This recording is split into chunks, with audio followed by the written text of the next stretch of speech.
எனக்கு கற்றுக் கொடுத்த மிகப்பெரிய பாடம், பெண் பலவீனமில்லை, அவளை பலவீனமாக நம்பச் செய்த இந்த சமூகத்தின் கூட்டு வஞ்சகமாகும் என்பதை ஒவ்வொரு வரையிலும் பெரியார் நுட்பமாக கூறியிருப்பார்.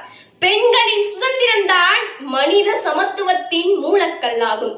இந்த நூல் தனி மனித மாற்றத்தின் தீப்பொறியாக இருந்தது. என் மனதை சிதறடித்தன.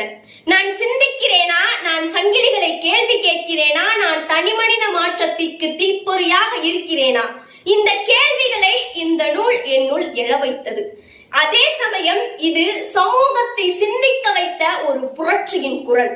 திருமணம், சாதி, மதம் இவைதான் பெண்களை அடிமைப்படுத்திய கருவிகள் என்பதை வெளிப்படையாக கூறும் துணிச்சல் இந்த நூலுக்கே உரியது.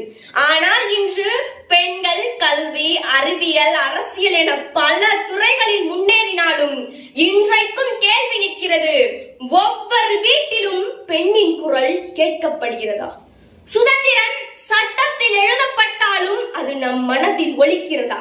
உண்மையான சமத்துவம் இன்னும் எத்தனை தூரம்? பெரியாரின் வார்த்தைகள் என் உள்ளத்தில் ஒலிக்கின்றன. உறக்கத்தில் இருக்கும் மனங்களை எழுப்புவதுதான் உண்மையான புரட்சி. அந்த வகையில் என் உள்ளத்தை புரட்டி போட்டது. என்னுள் ஒரு உறுதி பிறந்தது. மாற்றம் என் கண் தொடங்க வேண்டும்.